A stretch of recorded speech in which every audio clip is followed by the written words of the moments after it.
This is Canna Corner with Candis Dyer, and I have a show that we get patient stories out there, and I've got an amazing guest today, and we are sponsored by the Human Solution International, KM420 Radio, WJAE 420 Radio, and Go Green Botanicals. So we go live every Monday, live from the Candis Dyer Facebook page, and have guests on and stuff. So that's what I'm doing here. That's what we're doing tonight. I'm so sorry we're a little late, but this is important.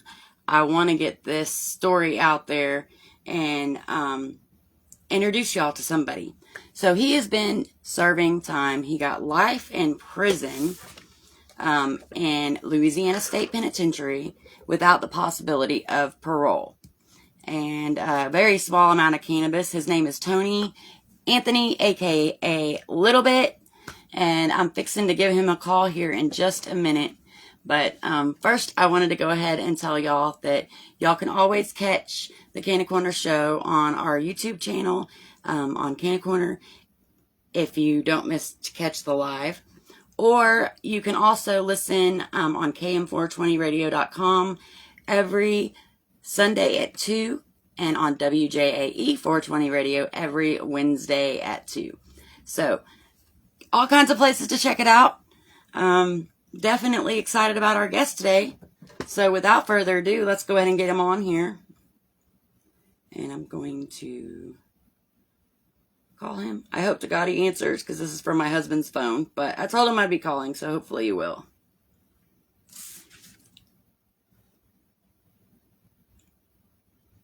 Hope y'all are having a wonderful night. Good Mondays. Don't you love them?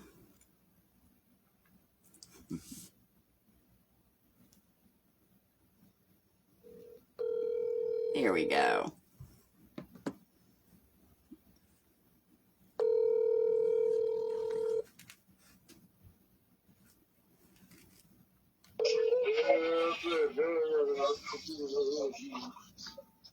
Hey, Tony, how are you doing?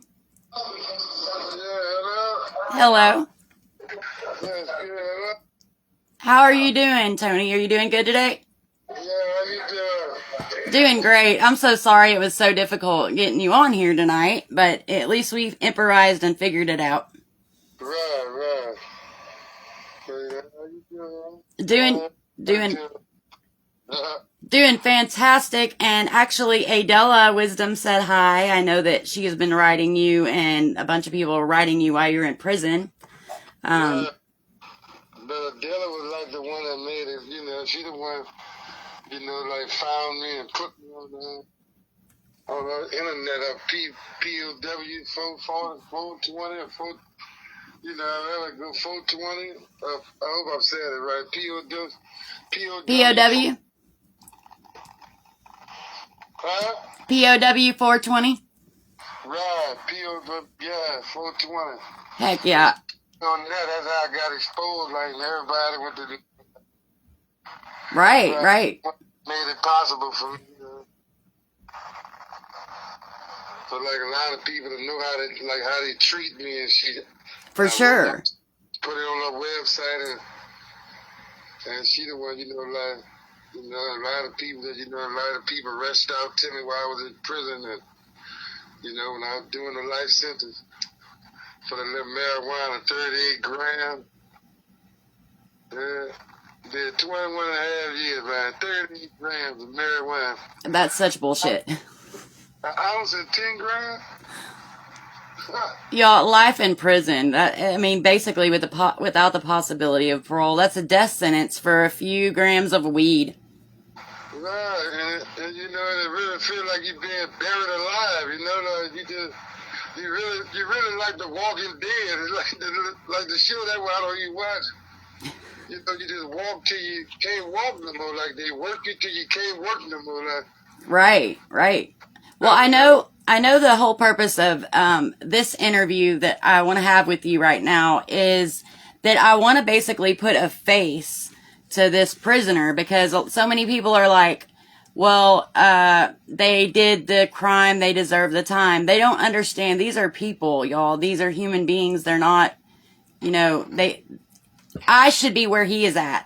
If at any point the cops came in here and found my few grams of weed, I could be in that same situation. So it's like trying to put a face to the prisoners, what can you tell people a little bit about yourself, like a background story, just you? Who is Tony? What difficulties did you have growing up, and just who are you? I want to make sure people know that you are a human and you deserve better. Right, I came up I came up in a struggle, that's the reason why I got into, selling weed, because I didn't want to live like I was struggling. Right. So, I really, like doing it to survive and stuff, but I ain't never did nothing really horsed in it, but I've just always been a petty little drug dealer. Like, I ain't never did nothing to hurt nobody at all this. And, right. You have no victims. You didn't hurt nobody. Everybody that came to you asked for it. Right. I'm a weed smoker and a weed seller, Right. And so many people say, well, they shouldn't sell pot, blah, blah, blah. But you know what? If it wasn't for y'all that took that step to give us our medication when it wasn't legal, when there's only way to get it is the black market, that we couldn't get our meds if it wasn't for y'all. So I think that's such a cop out that people say too. Right. Right. I heard about them that before. We the reason why they got we was the front runner, Right. I mean, we all knew that it was medically good. We knew that it was helping us for certain reasons. They would tell us that it's not, there's not enough studies and blah, blah, blah. But we knew why we were buying it and why we were smoking it. It was helping us with certain things. And if it wasn't for people like y'all who took that dangerous step to make it available on the black market, we never could have got our medicine. Yeah, you're right. They try to tell you something that come from the Father up above, that grow out the ground, that he put here, that is not good for you. Exactly. Exactly. Yeah, they gonna tell you something that God put something here that's not good for you. Yeah, it's a plant. It says in the Bible, everything from a seed is good. And herb. Yep. It's really herb. You put it in your food. Exactly. Well, can you tell people a little bit about what happened? I know your case, it wasn't even, you weren't the one. I want people to see that they try to stick you with every charge they can. Like they tried to get you with destroying evidence and they tried to get you with all these different things. Can you tell people about the story about how you got caught and how it was partially not all of it was yours, and how all that happened? Right. Well, I'm gonna tell you, it really none of it was mine. I was in a woman's house, me and my brother and them. They kicked in the door. They got the weed out of her purse. They lied, me and the police officer, the woman, big girl, that she died now, but she had got fired and got found guilty on the police. She railroaded and she lied and said me and the woman's son was upstairs. See, I was flushing the toilet while the son was stuffing the weed in the toilet. That was a lie. Right. But they kicked in our door. So, me and the woman having verbal competition because she trying to put it on us, because all these dudes, me and my brother know.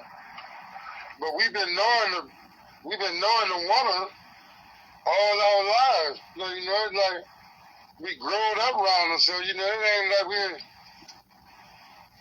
And so, when they kicked in the door, and the woman told me while me and her fussing, she said, I'm going to make sure you gone for a long time.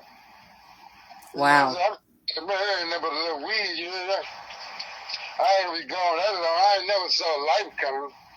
Right. So, then, look, they found 42 bags. They found 42 nickel bags. Wow.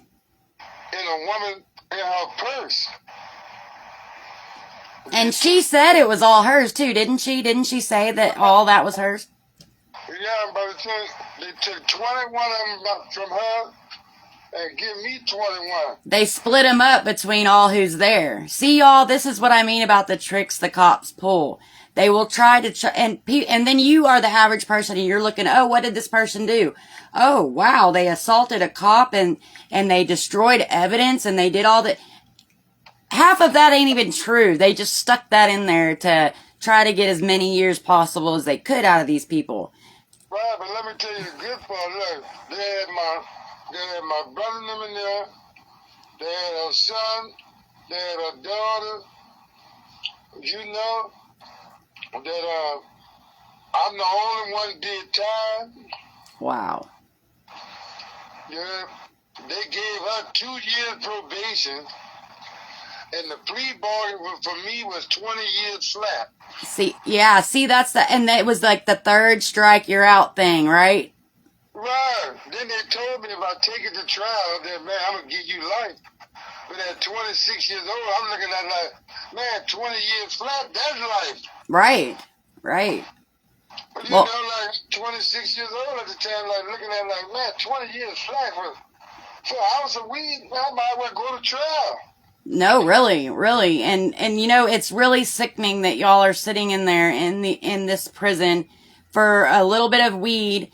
And now we've got all these people making money off of it. It's legal now. And y'all are still sitting in prison for this. Like, what the heck?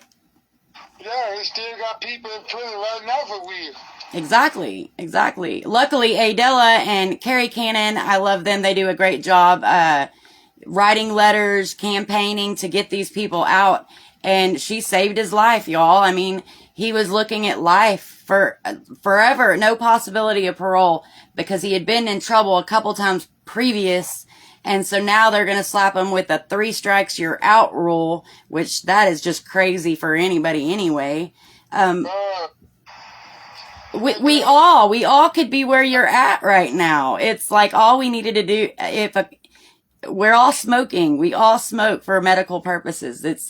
It's crazy for people to say, oh, well, he's a prisoner and he shouldn't have broke the law. Right.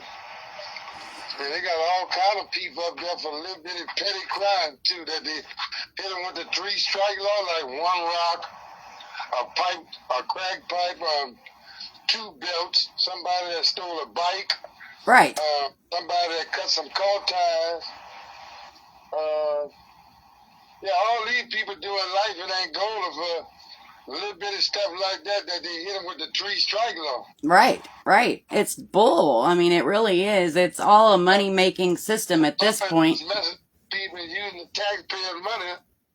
Exactly. And then you got people that murder people and rape people, and they're getting like what? Probation and 3 or 4 years. Like what the hell? Right, that was, I was all, but it was just the grace of God, that I made it through, For sure. I'm so glad you're out, and I'm so glad that I'm able to talk to you right now, and you're able to get your story heard. I wanted to ask you a few things. I know you know about the mentor program, and you're a part of the mentor program with the Human Solution. And I want to kind of give people an idea of some of the difficulties and stuff that you had when you got out. Like that's a long time. How many years were you in there again? Right, I'm saying, man, there's a whole bunch of stuff you're having difficult with, like the form. I ain't never had one of them. I ain't never had one of them locked up, so right. Calls, everything will change. Like even the cable system, For sure. I mean, the money. Craig had mentioned that the money was all different. Yeah, the money color, the money look like Monopoly. It does, doesn't it? Yeah, everything crazy. The kids, Yeah, I mean, think about it, y'all. Being locked up. This is for a plant. This is for no victim, no hurting anybody. And somebody you didn't love when the last time you saw was 6. Exactly. Now they 26. And not only destroys your life, it destroys the kids that would have had you around, and they didn't do anything wrong. And your wife or whatever, whoever, your brother, your cousin, they all lose somebody.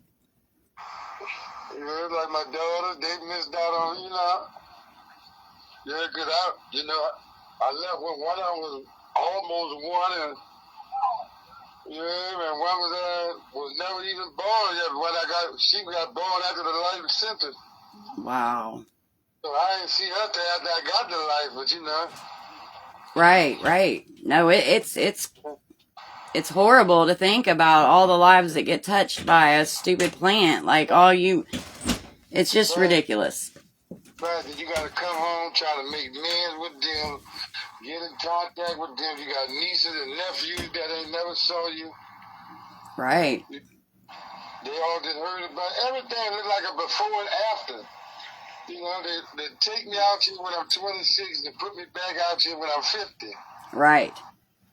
Yeah. So, and then they say follow all these rules and be a good person and do a good job in society. But by the way, you can't get help with housing because you're a federal inmate. You can't get help with anything that has to do with, as far as insurance or anything like that, because you're now a felon and they don't do that. They don't help y'all with that stuff. Mm-hmm. And then they're like, by the way, you also have probation or parole, and sometimes both, payments to make every month. So you need to go get a job with no car and no driver's license and no identity and you got to do all this stuff right now. Right. It's like they throw you back out here. They throw you back out here with little or nothing. Like, if you don't really have no family or no, some type of support or something. Exactly. They just throw you back out here like, if you make it, you make it. If you don't, you don't. Yeah. It's like they don't care about y'all. These are human beings, y'all. Like, they did their time. Even if you don't agree and you think they should have done time for cannabis, nickel bags selling cannabis, even if you don't agree with that, the fact that he's done years and years and years of prison time and he was going to be in there for life, and the fact that he's done his time, so he paid his due to society. And then, so when they let them out, why are they treating them like animals? Why are they dehumanizing them? And why aren't they helping them get back on their feet? Right, I'm talking about, after you didn't work me 21 and a half years for 4 cents. Yeah, let's talk about that a little. Slave labor. People say slavery is gone. No, it's alive and well, and it's every color, and it's in a prison. It's not just black slaves now. It's just they're enslaving everybody. Chinese. Yeah, exactly. Slavery definitely still exists. You kind of crime. They don't care what it is. If they can railroad you and get over on you. Exactly. They'll put you in the system and just ship you over like it's on you to give it back. And I'm saying, man, I was going through the court system and they fighting me like I was a... Right. Like I was a mass murderer, denying me one word, denying like 2. Like, I'm saying, y'all serious for having some weed? I'm all in the federal court, they deny me. Exactly. Offer some weed. Y'all are acting like I done murdered somebody and was a serial killer or something. Yeah, you got 21 nickel bags of marijuana that you didn't hit me with possession with intent to distribute. Right. But I'm saying, it's just weed, Exactly. I can rape some old woman or murder somebody. Yes, our justice system is definitely ass backwards. We definitely have some work to do. These people shouldn't be going at all and they should all be let out if they're in there for weed, and they've been in there more than 4 years. I mean... They're just telling you that, it's so mind-blowing. It's hard to say. It was just about the grace of God that, that I did it, Because just when they tell you, like, man, that you got mandatory life without the possibility of suspension of sentence, or possibility of parole or probation, or suspension of sentence, and you know, and everything that flash in front of you, everything it's like being buried alive. Like I'm telling you, like, you know, like they shut the door on everything out here on you. Right. Right. You know, take you from your favorite candy bar, just walking to the refrigerator, just walking to the store, or going to the car, or getting on a bike, or Yeah. you know, talking to somebody, you know, like. And that's what people don't understand. Like you have as a citizen the right to walk down the damn street without being harassed by police. Like, if you decide that a cop comes to you and starts interrogating you while all you're doing is walking, you have not broke the law. He wants to sit there and say you look suspicious. And that it is your right not to answer a damn thing they ask. And they get all big and bully badass like they are somebody, and you have to bow down and answer everything they ask you. That's not right. That's not true. And then they're going to try to punish you for not talking and not wanting to let go of any of your rights. Right. Then when they get you at, we don't know nothing about law. Exactly. They do. You know, then when you get in the courtroom, coming off the street corner, you know, that when they go to talking that, you know, when they go to you and, you know, talking law, talk to, you know, if you don't go read up on law or study or read and stuff like, you know, being out here on the street, you go in there in that courtroom, they go to talking, you know, law and all that. That stuff sounds like foreign language. Right. And the thing is that our court appointed attorneys are not for us. They are for the state. I don't care what anybody says. They're there to get the thing done without going to court and costing the state a bunch of money. And if you're not rich, it's a class thing. If you're not rich, and then you're not going to get out of whatever they've thrown at you. Right. Right. Right. It's like a favor for a favor now. Yeah. Exactly. Well, You look out. I really want Mr. Kelly gone off the street. Look. All right, we're gonna railroad him, but yep. this other dude go. Exactly. And it happens time and time again. And I know somebody just moved to California on the screen. And I want to tell you, Ashley, it's not legal in California either. If the feds want to bust you, they will. Matter of fact, there's a couple armored trucks that just got busted not too long ago with over $1 million worth of cash. And all of that went to the state and the feds to do as they saw fit because it came from a dispensary. Right. I just want to let you know, people always say, well, move to a legal state. But it's still not legal in that legal state. Oh, it's still not legal in the states that have dispensaries. Exactly.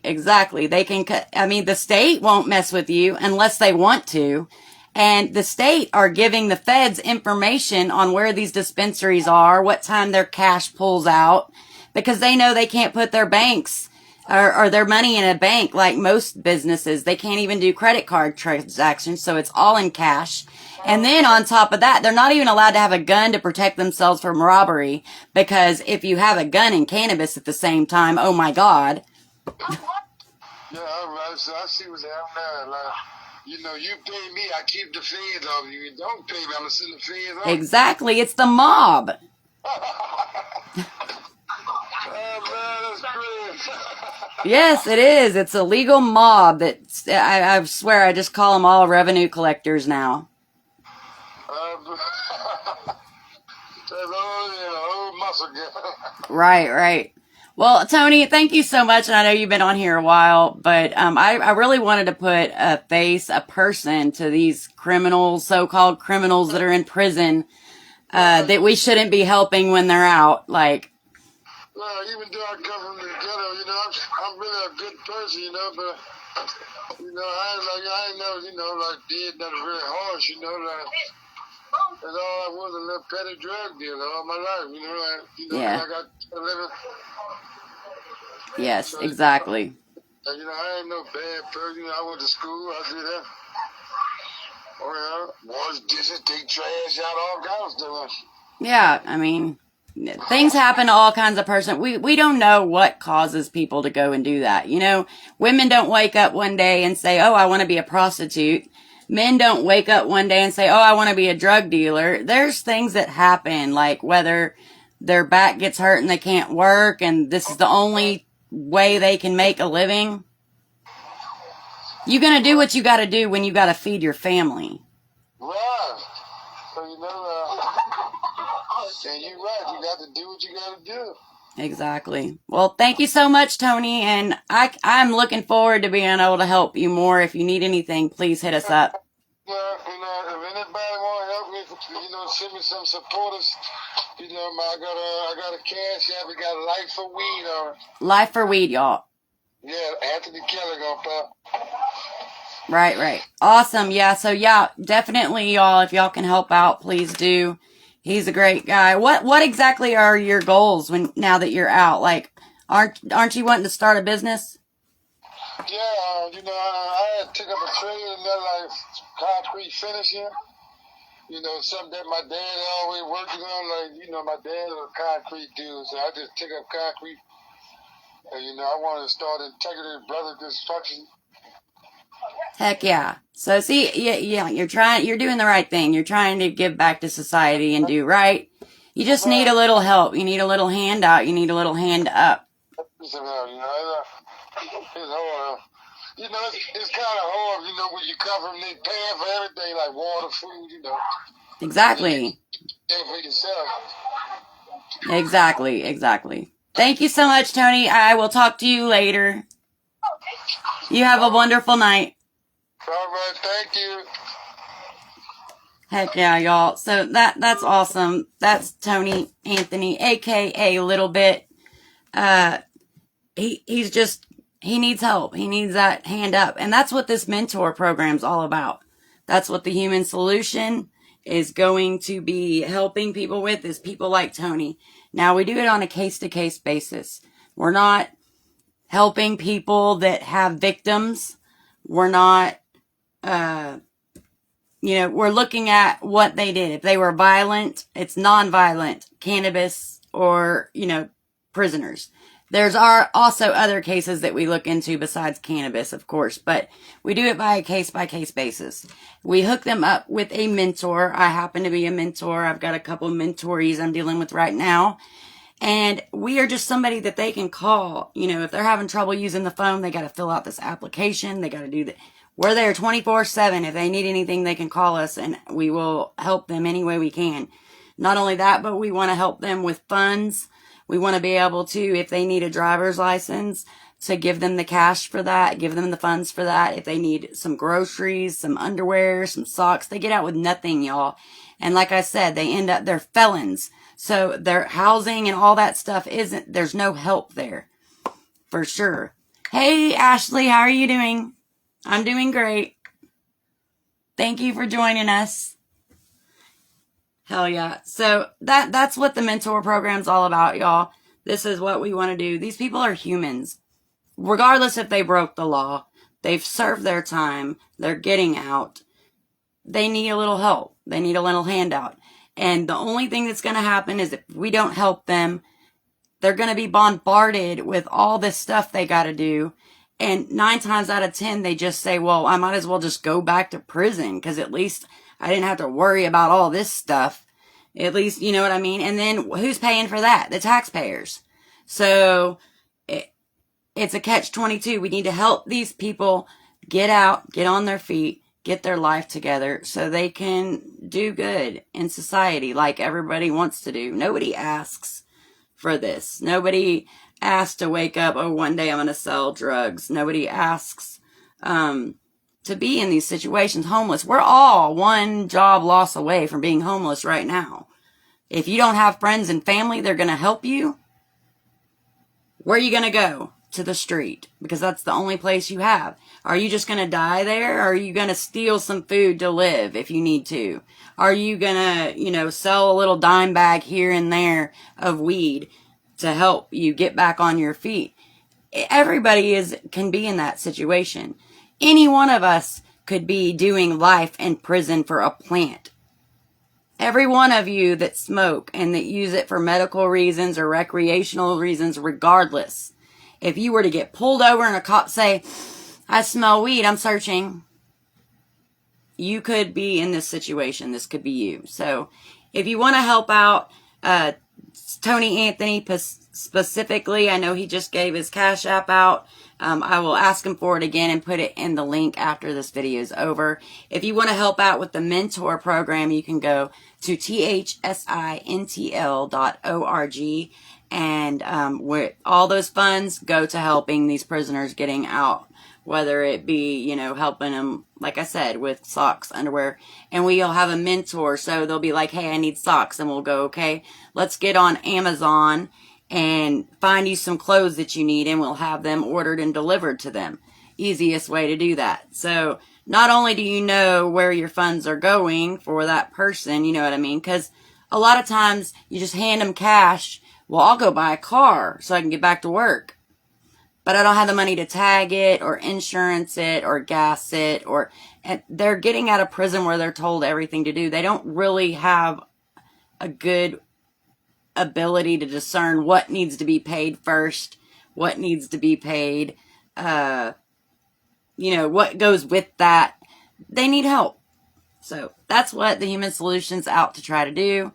Yes, drink vodka. Public intoxication, Ashley. Hell yeah. Well, thank y'all so much for listening, and this has been Canna Corner. If y'all have any questions about our guest today, I know his whole story from Adele I had posted on the wall, along with some of the letters that they wrote in the letter campaign. Big shout out to Adela and Carrie Cannon for helping these prisoners while they're in prison know that they're not alone, know that people are out here fighting for them. They're writing them letters, they're sending them books, all kinds of things. And then Carrie Cannon getting the pictures taken and sending it in to wherever they need to go so that they can have people that are showing the judge that people are supporting them and don't want them to go to prison for their plant. And all this stuff works. Keep up the good work. If you're not able to get out and fight, and you know what I mean, letter writing. You can write a prisoner that's in there right now for cannabis and get them the support they need. They need to feel loved. They need to feel like they're not in there alone. It helps the time go by a lot faster. Love you too, Ashley. Have a wonderful night. I'll see y'all later. Peace.